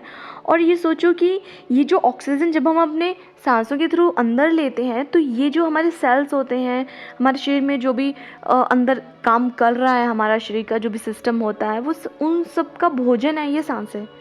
अगर ये बंद हो गई तो आपका जीवन रुक जाएगा। तो कभी भी अगर ये चेक करना हो कि कोई ज़िंदा है या मरा हुआ है, तो उसकी सांसें चेक की जाती हैं, देखा जाता है सांस ले रहा है या नहीं ले रहा है ना। तो ये जो हवा है ना, ये हमारे जीवन का सबसे कीमती उपहार है, और इसके बिना हम चंद मिनटों तक भी जीवित नहीं रह सकते। आप देखना, जैसे अभी आपकी विश लिस्ट बनी थी, है ना, पिछले चैप्टर्स में आपकी विश लिस्ट बनी थी, और आपने देखा था कि आपने कुछ टॉप 10 डिज़ायर्स रखी थी अपने, कि मुझे जैसे यहाँ पे ट्रैवल करना है। किसी का सपना होगा कि यहाँ मुझे ट्रैवल करना है, यहाँ मुझे जाना है। किसी को होगा मुझे अपने रिश्ते ठीक करने हैं, पर्टिकुलर कोई रिश्ता ठीक करना है। किसी को होगा शादी करनी है। किसी को होगा कि बच्चे मेरी ज़िंदगी बनने चाहिए, है ना। किसी का होगा कि मुझे ये नौकरी मिल जाए। किसी का होगा मुझे इतना अमाउंट का मनी मिल जाए। किसी का होगा कि मुझे ये मिल जाए, वो मिल जाए, है ना। तो ये जो सारी चीज़ें हैं, अगर आप बड़े लेवल पे देखोगे तो घर, गाड़ी, मकान, रोटी, कपड़ा, कार, हॉलीडेज़, नींद, पानी, रोटी, ये जो सारी चीज़ें, ये सारी सेकेंडरी हैं। सबसे पहले आती है हवा। अगर आपको थोड़ी देर भी हवा नहीं मिली, हवा मतलब ऑक्सीजन नहीं मिलेगी, आप चंद मिनट भी नहीं जिंदा रह पाओगे। देखो, पानी के बिना भी हम कुछ टाइम के लिए जीवित रह सकते हैं, रोटी के बिना भी हम जीवित रह सकते हैं, घर नहीं होगा तब भी कुछ ना कुछ जुगाड़ करके रह सकते हैं, नौकरी नहीं होगी, रोटी, कपड़ा, मकान, कार, गाड़ी, बंगला, फ़ोन, जो भी आपकी अभी चीज़ें हैं, कुछ भी नहीं होगा ना, आप तब भी ज़िंदा रह लोगे, सिवाय ऑक्सीजन के, मतलब हवा के। हवा के बिना तो भाई आप कुछ मिनट भी ज़िंदा नहीं रह सकते हो। तो देखो ये कितनी इम्पॉर्टेंट है, और हमने इसको कितना फॉर ग्रांटेड लेके रखा है। हम इसके बारे में सोचते तक नहीं है, हमें पता ही नहीं है। तो ये जो पैराग्राफ है, इसको मैं ना एक बार इंग्लिश में पढ़ती हूँ, ठीक है, और समझ में आएगा। When the realization hits you that all of these things might not be an accident, and that the balance of every microscopic element surrounding Earth and on Earth is in perfect harmony to support us, you will feel an overwhelming sense of gratitude for life, because all of it has been done to sustain you. Last में लिखा है to sustain you, आपको ज़िंदा रखने के लिए। आपको मतलब ये जो आप अभी इस वीडियो को सुन रहे हो, ठीक है, सिर्फ और सिर्फ आपको ज़िंदा रखने के लिए सब काम किया जा रहा है। तो क्यों खुद को छोटा समझते हो? क्यों खुद को अनवर्दी समझते हो? क्यों खुद पे डाउट करते हो? क्यों ऐसे समझते हो कि जैसे आप कुछ हो ही नहीं हो इस ब्रह्मांड में? क्यों ऐसे सोचते हो कि भगवान आपके लिए काम नहीं कर रहे हैं, चीज़ें आपके लिए काम नहीं कर रही हैं? अरे ये जो सारी प्रकृति है वो आपके लिए काम कर रही है, सिर्फ और सिर्फ आपके लिए, आपके लिए, टू सस्टेन यू, आपको ज़िंदा रखने के लिए काम कर रही है ये। आपको रोटी कपड़ा मकान जो भी चीज़ें आपको चाहिए वो सब प्रोवाइड करने के लिए काम कर रही है ये आपको। समझो तो सही, क्यों खुद को हमेशा हमेशा कम मांगते हो? सोचो ना, ये सब आपके लिए काम कर रहा है। ये काम करना बंद कर देगा तो आप जिंदा नहीं रहोगे। तो ये सब चीज़ें आपके लिए, टू सस्टेन यू, यू मतलब यू, ठीक है, आपके लिए ये सब काम कर रहे हैं। आगे रोंडाबन कहती हैं, जब मैंने पहले पल कृतज्ञता की जादुई शक्ति का इस्तेमाल शुरू किया तो मैं इसका इस्तेमाल बहुत सारी व्यक्तिगत चीज़ों के लिए करती थी जिन्हें मैं पाना चाहती थी, और यह तरीका कारगर साबित हुआ। लेकिन जब मैं जीवन के सच्चे उपहारों के लिए कृतज्ञता महसूस करने लगी तब मैंने कृतज्ञता की चरम शक्ति का अनुभव किया। मैं सूर्यास्त, वृक्ष, समुद्र, घास पर गिरी ओस, अपने जीवन और आसपास के लोगों को लेकर जितनी अधिक कृतज्ञ हुई, मेरे सपनों की हर भौतिक चीज़ें उतनी ही तेज़ी से मेरी झोली में आ गिरी।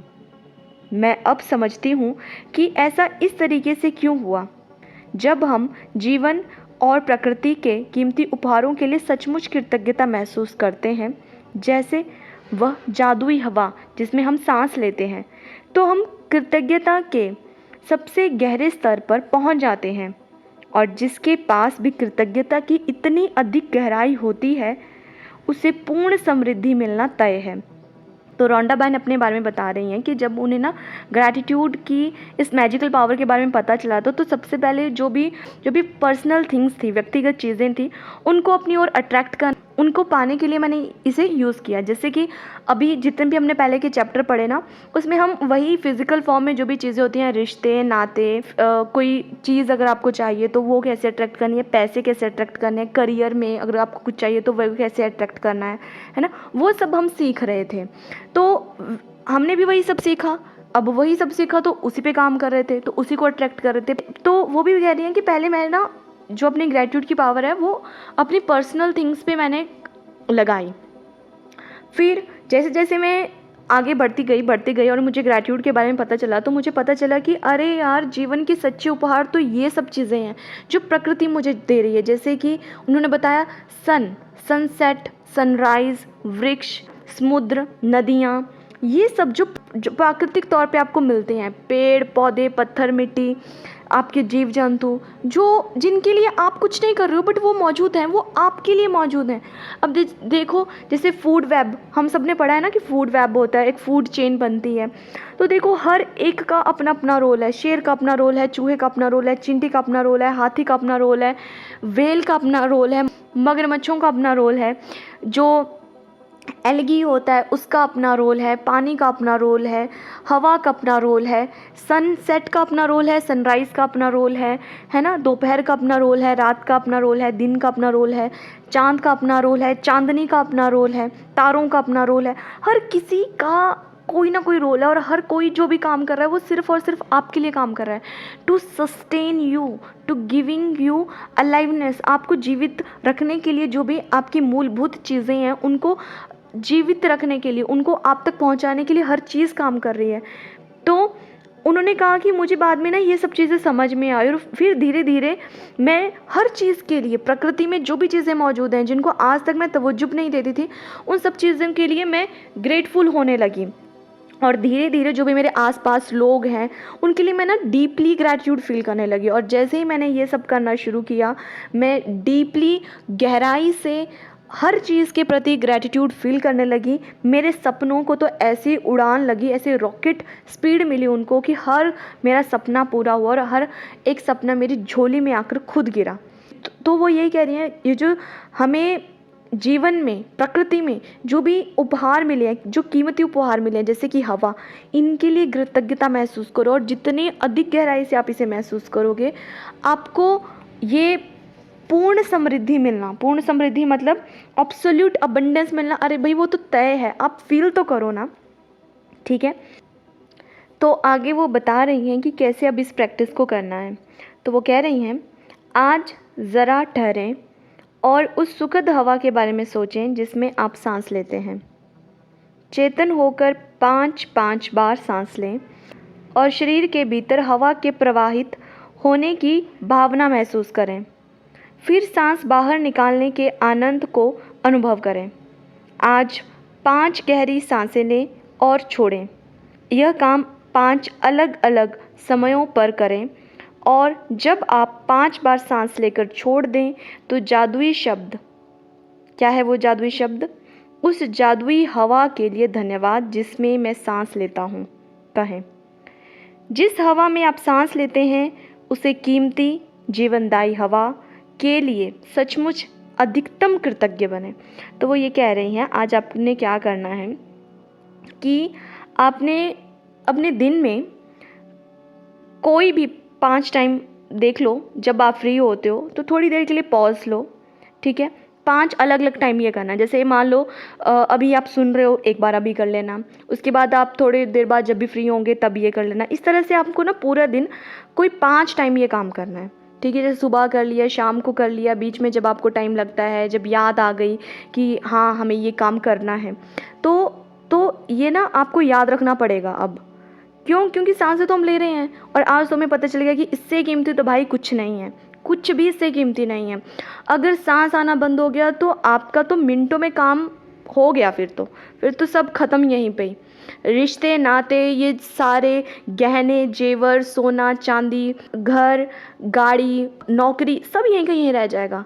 तो सबसे ज़्यादा इम्पॉर्टेंट तो यही है। और ये तो ऐसी चीज़ है जो कि चली चली है। आप रात को सोए हुए हो तब भी आपको सोचना नहीं पड़ता है कि सांस आ रही है जा रही है, नहीं सोचना पड़ता है, वो ऑटोमेटिकली सब काम चला हुआ है, ठीक है। तो इसके लिए आप क्या टाइम नहीं निकाल सकते?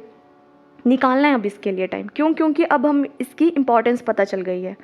ओके, तो आपको क्या करना है, दिन में 5 बार, ठीक है, 5 बार आपको अलग अलग टाइम पे ये प्रैक्टिस करनी है। और करनी कैसे? जैसे मान लो अभी आप हो, ठीक है, तो अभी आप हो तो 5 बार आपको डीप ब्रीथिंग करनी है।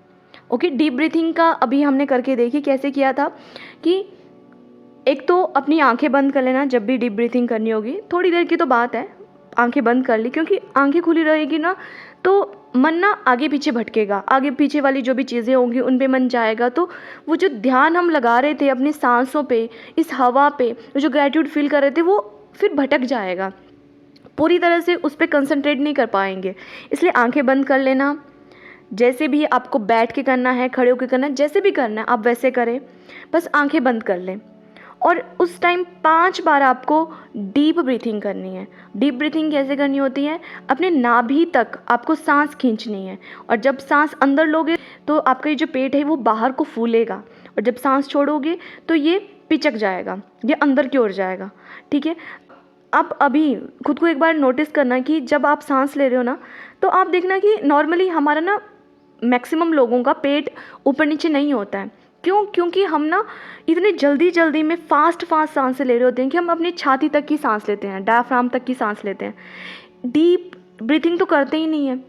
और जब भी आप किसी बच्चे को देखोगे, जब बच्चा सोया होता है ना, तो बच्चे को नोटिस करना, तो उसका ना पेट ऊपर नीचे हो रहा होता है। क्यों? क्योंकि वो डीप ब्रीथिंग कर रहा होता है, वो बड़ा शांत होता है, काम माइंड होता है, कुछ नहीं होता है उसके पास सोचने के लिए, बहुत चिल्ड मोड में होता है वो। तो वो कैसे सांसें ले रहा होता है? डीप ब्रीथिंग कर रहा होता है। और बच्चे हमेशा डीप ब्रीथिंग करते रहते हैं जब वो छोटे होते हैं। जैसे जैसे वो बड़े होते रहते हैं, उनकी रीप्रोग्रामिंग होती है, जैसे हमारी हुई थी, तो फिर सांसों की वो जो लेंथ होती है, गहराई होती है, वो भी कम होने लग जाती है। और फिर कभी मैं आपको बताऊंगी कि सांसों का कितना महत्व है, डीप ब्रीथिंग का क्या महत्व है, वो फिर कभी डिस्कस करेंगे किसी और वीडियो में। तो आपको क्या करना है? डीप ब्रीथिंग करनी है और 5 बार ये करना है, ठीक है। अभी जैसे आप अभी करोगे तो 5 बार डीप ब्रीथिंग करनी है, फिर थोड़ी देर बाद जब भी करोगे तब भी 5 बार डीप ब्रीथिंग करनी है। और जब आप इनहेल कर रहे होंगे, ठीक है, जब भी आप ये डीप ब्रीथिंग कर रहे होंगे तो हर बार आपको क्या महसूस करना है और क्या बोलना है? अपने अंदर बोलना है, उस जादुई हवा के लिए धन्यवाद जिसमें मैं सांस लेता हूँ। ये आपको बोलना है, ठीक है, बोलना है ये, बोल के करना है। हाँ, अगर सिचुएशन ऐसी हो कि बोल नहीं सकते हो तो मन ही मन में करना है, बट कोशिश करें कि इसे बोल के ही करें, लाउड। ठीक है, लाउड जब बोलोगे तो वो चीज़ ब्रह्मांड में भी उसके स्वर गूंजेंगे और आपके कान भी उसको सुनेंगे। तो अच्छा होगा कि अगर आप इसे लाउड ही बोल के करें। ठीक है, मन ही मन में वो वाले केस में करें जब आपको लगे कि अब मतलब आप कंफर्टेबल ना हो इसे बोलने में, तभी, वरना ये बोल के ही करना है। तो इंग्लिश में है, thank you for the magical air that I breathe. आपको हिंदी में बोलना है तो हिंदी में बोल लेना, इंग्लिश में बोलना है तो इंग्लिश में बोल लेना, पर बोलना इज़ नाउ कंपल्सरी। ठीक है, तो 5 बार दिन में अलग अलग टाइम ये करना है, और जब भी करना है 5 बार डीप ब्रीथिंग करनी है। ओके, हर एक बार में 5-5 का सेट करना है। देखो, जितना ज़्यादा आप इसे डीपली फील करोगे ना ग्रैटिट्यूड, उतना ज़्यादा आपके लिए अच्छा है, और उतना ज़्यादा ये प्रैक्टिस आप प्रैक्टिस में ला रहे हो, ये समझ जाना।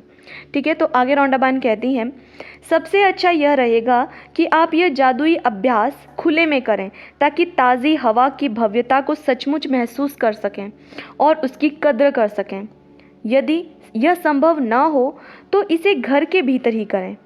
सांस लेते वक्त आप अपनी आंखें बंद कर सकते हैं या फिर उन्हें खुला रख सकते हैं।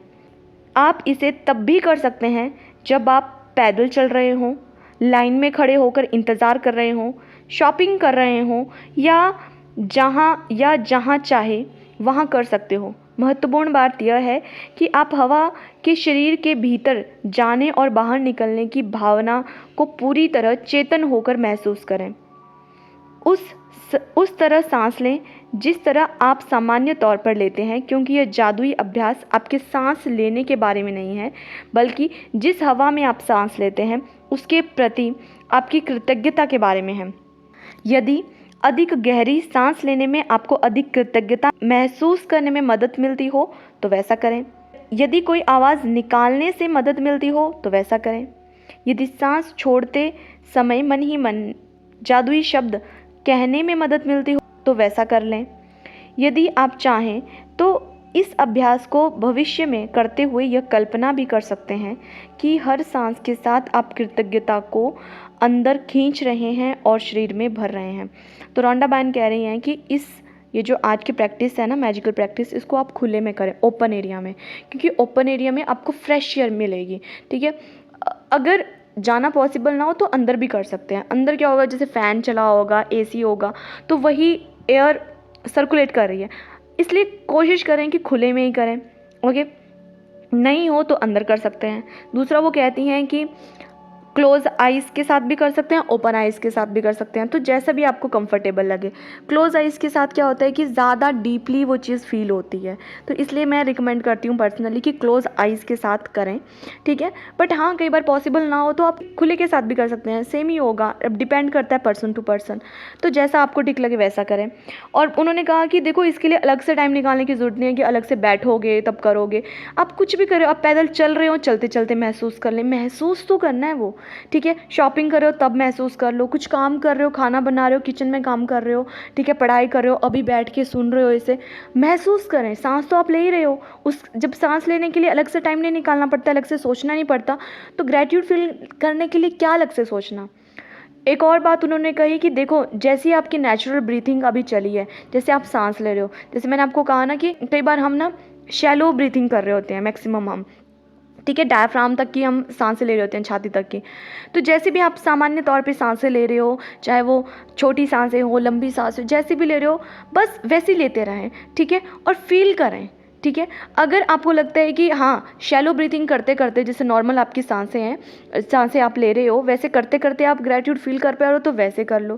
बट हाँ, अगर आपको लगता है कि जब आप डीप ब्रीथिंग करते हो, आंखें बंद करते हो, तब आप ये अच्छे से ज़्यादा डीपली फील कर पाते हो, तो वैसे कर लें, जैसे भी आपको लगे। देखो, मेन पॉइंट ये नहीं है कि आपको डीप ब्रीथिंग करनी है, आपको शैलो ब्रीथिंग करनी है, आपको ऐसा करना है, वैसा करना है। मेन है ग्रेटिट्यूड फील करना। आपको खुद को चेक करना है कि आपको किस में सबसे ज़्यादा फीलिंग आती है। मुझे आती है डीप ब्रीथिंग करके, मुझे आती है आंखें बंद करके। तो मैं अपना पर्सनली बता रही हूँ कि मुझे ऐसी आती है, आपको जैसी आती है आप वैसे करो, क्योंकि रौंडाबान ने बोल दिया भाई, मेन है ग्रेटिट्यूड फील करना, वो फील होना चाहिए। ठीक है, और एक और बात उन्होंने बोली कि जब अंदर जा रही है तो कॉन्शियसली उसको देखो, जब सांस ले रहे हो भीतर हवा जा रही है तो कॉन्शियसली उसको देखो, हाँ गई। जब बाहर आ रही है तब उसे कॉन्शियसली देखो, ओके। और साथ में वो ये भी बोल रही हैं कि जैसा भी करने में जैसे भी आपको ज़्यादा कृतज्ञता महसूस हो वैसा करो, ठीक है। अगर आपको लगता है कि कोई आवाज़ निकालने से आपको ये मदद मिलेगी कि आप ज़्यादा ग्रैटिट्यूड फील कर पाओगे तो वैसा कर लो। जैसे कईयों को ओम का उच्चारण करने में बहुत ग्रैटिट्यूड फील होता है तो आप वैसा भी कर सकते हो। कोई कुछ और करता हो, कोई आवाज़ निकालता हो तो वैसा कर सकता है। अगर आपको इस तरह से करना है कि जैसे जब आप इनहेल कर रहे हो या एक्सहेल कर रहे हो तो आपको कोई साउंड निकालने में अच्छा लगता है। जैसे जैसे हम सब ने सुना है ना वो कि सांसों की माला में सिमरूं प्रभु का नाम। तो कुछ लोग होते हैं जो हर सांस सांस पे भगवान का नाम लेते रहते हैं, जैसे राम, वाहेगुरु, है ना। तो इस तरह से अगर आपको लगता है कि ऐसा करने से आपको ज़्यादा ग्रैटिट्यूड फील होता है तो आप वैसा कर लो। कुछ हो सकता है कि किसी को थैंक यू बोलने में, जैसे सांस ली, सांस छोड़ी तो थैंक यू, थैंक यू, या वाहेगुरु, या राम, या ओम, या हरी हरी कुछ बोलते हैं, कोई लोग हरी हरी बोलते हैं। तो जैसा भी आपको ठीक लगे बस वैसे करो, ठीक है। बस मेन है कि वो जो मेन काम है ग्रैटिट्यूड फील करना वो होना चाहिए। तो जैसा आपको ठीक लगे वैसा करो। और वो साथ में ये भी कह रहे हैं कि जब भी आप सांस ले रहे होते हो ना, अंदर खींच रहे होते हो, तो इस तरह से फील करो, कल्पना करो कि सांस के साथ आप कृतज्ञता को अंदर खींच रहे हो। हर सांस के साथ आप कृतज्ञता को और इनहेल कर रहे हो और डीपली उस ग्रैटिट्यूड को फील कर रहे हो। बस वो चीज़ मेन है, ओके। तो इसके लिए मैं आपको आनापानम मेडिटेशन करने की सलाह दूंगी कि अगर आपको ये फील ना हो रहा हो तो एक बार आप उसे कर लें, आनापाना मेडिटेशन। उस वीडियो का लिंक मैं डिस्क्रिप्शन में दे दूंगी, आप एक बार उसे करके देख लें। तो जब आप उसे एक बार कर लेंगे तो आपको अपनी सांसों पे फोकस कैसे किया जाता है आपको पता चल जाएगा। और धीरे धीरे जब आप उसे प्रैक्टिस करते जाओगे, आपकी ये जो आज वाली प्रैक्टिस है ये भी स्ट्रॉन्ग होती जाएगी। तो मैं उसका लिंक डिस्क्रिप्शन में दे दूँगी, आप उसे भी चेक कर लेना, ओके। आगे वो कह रही हैं, प्राचीन ग्रंथों में कहा गया है कि जब कोई व्यक्ति उस हवा के लिए गहराई से कृतज्ञ होने की सीमा तक पहुंच जाता है जिसमें वह सांस लेता है तो उसकी कृतज्ञता शक्ति के एक नए स्तर पर पहुंच जाती है और वह सच्चा कीमियागर बन जाता है, यानी एक ऐसा व्यक्ति जो अपने जीवन के हर हिस्से को बिना कोशिश किए सोने में बदल सकता है। इंग्लिश में पढ़ती हूँ इसे। In ancient teachings it is said that when a person reaches the point of being deeply grateful for the air that they breathe, their gratitude will have reached a level of power and they will have become the true alchemist who can effortlessly turn every part of their life into gold। तो वो रोंडा ban कह रही हैं कि हमारे प्राचीन ग्रंथों में कहा गया है जो व्यक्ति इस हवा के लिए डीपली ग्रैटिट्यूड फील करना शुरू कर देता है, उसको महसूस करना शुरू कर देता है, तो वो एक्चुअल में अल्केमिस्ट बन जाता है। आप में से बहुत सारे लोगों ने द अल्केमिस्ट बुक के बारे में सुना होगा या किसी ने पढ़ी होगी। तो अल्केमिस्ट कौन होते हैं? तो अल्केमिस्ट एक रासायनिक वैज्ञानिक होते हैं, ठीक है। तो उनके पास इतनी पावर होती है, मतलब वो रासायनिक क्रियाओं से हर एक मेटल को गोल्ड में बदल देते हैं। तो देखो इसका क्या मतलब हुआ, गोल्ड में बदलना, सोने में बदल देना किसी चीज़ को। तो देखो हम अपनी लाइफ को अगर मिट्टी बनाना है तो नाशुक्र हो जाओ, ठीक है। मिट्टी बनाना है मतलब कुछ भी नहीं है, सब वेस्ट टाइप अगर सोचो इस तरह से, ठीक है। अगर आपको अपनी ज़िंदगी को मिट्टी बनाना है तो नाशुक्र पर्सन बन जाओ जो किसी चीज़ का ग्रेटफुल नहीं होता है। पर अगर आपको अपनी ज़िंदगी को सोना बनाना है, सोना मतलब हर चीज़ में अबंडेंस, हर चीज़ में चमक, हर चीज़ में अच्छाई, हर चीज़ में ग्रेटफुल, हर चीज़ में चकाचौंध, हर चीज़ को एंजॉय करना, तो आपको एक शुक्रगुजार इंसान बनना होगा, ठीक है। तो ट्रू अल्केमिस्ट वो होते हैं जो कि हर चीज़ को सोने में बदलते हैं, जो कि हर चीज़, हर मेटल को सोने में बदलते हैं। अब हमें वैसा वाला अल्केमिस्ट बनना है जो कि हर अपनी ज़िंदगी के हर एक पहलू को हर एक चीज़ को अपनी ज़िंदगी में, जो भी चीज़ें हैं, रिश्ते हो, हेल्थ हो, वेल्थ हो, कुछ भी हो, करियर हो, हर चीज़ को सोने में अगर बदलना है तो सबसे मेन चीज़ है कि अपनी हवा के लिए, जिस हवा में आप सांस ले रहे हो उसके लिए ग्रेटफुल हो जाओ। बिकॉज उसके बिना तो आप चंद मिनट तक भी नहीं जीवित रह पाओगे। तो आपको इसके लिए सबसे ज़्यादा शुक्रगुजार इंसान बनना है। और जब आप इसके लिए दिल से ग्रैटिट्यूड फील करना शुरू कर देते हो, धीरे धीरे आपका जो ज़िंदगी है वो सोना बनने लग जाएगी। ठीक है, तो हमें मिट्टी से सोना बनना है। मिट्टी तो हम पहले से ही हैं, पर अब हमें सोना बनना है, निखरना है। ठीक है, तो ये आज के चैप्टर में रोंडा बायर ने हमें बताया है। ओके, अब हम बात करते हैं मैजिक प्रैक्टिस नंबर 23, जादुई अभ्यास क्रमांक 23, the magical air that you breathe, जादुई हवा जिसमें आप सांस लेते हैं। तो पहला है अपनी नियामतें गिनें, काउंट योर ब्लेसिंग्स। 10 नियामतों की सूची बनाएं, लिखें आप क्यों कृतज्ञ हैं। अपनी सूची दोबारा पढ़ें और हर नियामत के अंत में कहें धन्यवाद धन्यवाद धन्यवाद। उस नियामत के लिए ज़्यादा से ज़्यादा कृतज्ञता महसूस करें। ठीक है, सेकंड है आज 5 बार ठहर कर उस जीवनदायी हवा के बारे में सोचें जिसमें आप सांस लेते हैं। पूरी तरह चेतन होकर 5 बार सांस लें और हवा के अपने शरीर में प्रवाहित होने की भावना महसूस करें। सांस छोड़ने की खुशी महसूस करें। 5 times today, stop and think about the glorious air that you breathe. Take 5 deliberate breaths and feel the feeling of the air moving inside your body and feel the joy of breathing it out. ठीक है, तो आपको क्या करना है, आज थोड़ी देर के लिए रुकना है। जो भी आप सोच रहे हों, जो भी आप काम कर रहे हो, उन सब से थोड़ी देर के लिए पॉज लें और दिन में 5 बार आपको उस जीवनदायी हवा के बारे में सोचना है। ठीक है, और 5 डेलिब्रेट ब्रेथ्स लेनी है, मतलब कॉन्शियसली आपको ब्रीथिंग करनी है। उन्होंने बता दिया किस तरह से ब्रीथिंग करनी है, जैसे भी आपको ठीक लगे, आंखें बंद करके, खोल के, किसी साउंड के साथ करनी है, विदाउट साउंड करनी है, डीप ब्रीथिंग करनी है, शैलो ब्रीथिंग करनी है, जैसे भी आपको ठीक लगे। बस मेन है ग्रेटिट्यूड फील करना। तो 5 आपको डेलिब्रेट ब्रेथ्स लेने हैं। जब भी आप हवा को अपने अंदर लेके जाओगे तो उस फीलिंग को, हवा को जाते हुए महसूस करो, उसके लिए ग्रेटिट्यूड फील करो। और जब आप उसे ब्रीथ आउट करोगे तब उस आनंद को महसूस करो कि आप ब्रीथ आउट कर पा रहे हो।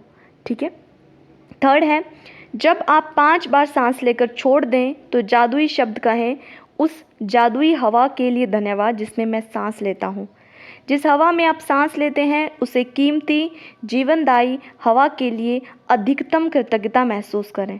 और जब भी आप वो 5 बार एक्सेल कर रहे हो उस टाइम आपको क्या शब्द बोलने हैं, thank you for the magical air that I breathe, उस जादुई हवा के लिए धन्यवाद जिसमें मैं सांस लेता हूँ। और ये आपको बोलते हुए सांसों को लेना है और अधिक से अधिक कृतज्ञता महसूस करनी है। फोर्थ पॉइंट है आज रात सोने से ठीक पहले अपना जादुई पत्थर एक हाथ में थामें और दिन भर में हुई सबसे अच्छी चीज़ के लिए जादुई शब्द धन्यवाद कहें। तो ये प्रैक्टिस तो हम हर रोज़ कर ही रहे हैं। ठीक है, तो आई होप आज की प्रैक्टिस आपको अच्छे से समझ में आ गई होगी और अब आप इसे करना शुरू कर दोगे।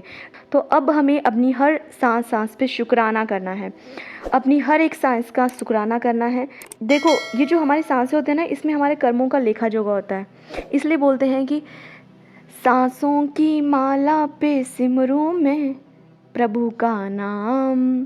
तो अब हमें, चाहे आपको प्रभु का नाम लेके अगर ग्रैटिट्यूड फील होता है तो वो लो, या आपको थैंक यू बोल के होता है, या कोई पर्टिकुलर वर्ड बोल के होता है, बस आपको ग्रैटिट्यूड फील करना है बहुत ज़्यादा। ठीक है, तो अब मिलते हैं नेक्स्ट वीडियो में नेक्स्ट प्रैक्टिस के साथ। तब तक के लिए खुश रहिए, हंसते रहिए, मुस्कुराते रहिए, खुद का ढेर सारा ख्याल रखिए। और अभी तक चैनल सब्सक्राइब नहीं किया है तो कर लीजिए, बेल आइकन प्रेस कर दीजिए और इन वीडियोस को दिल खोल कर दूसरों के साथ शेयर कीजिए। और अगर आपको अपनी ज़िंदगी में छोटे बड़े किसी भी तरह के मिरेकल होते हुए दिखाई दे रहे हैं तो कमेंट सेक्शन में आके ज़रूर शेयर करें। आपकी शेयरिंग्स मुझे और ज़्यादा मोटिवेट करती हैं और जब भी आप इन वीडियोस को बाकी लोगों के साथ शेयर करते हो तो ये आपके गुड कर्मास में काउंट होता है। क्योंकि मैजिक बुक एक ऐसी है जो कि हमें डीपली ग्रैटिट्यूड फील करना सिखाती है, हमें बताती है कि हमें अपनी ज़िंदगी में जो भी ब्लेसिंग्स मौजूद हैं उनको काउंट करना है, ना कि कंप्लेंट्स को।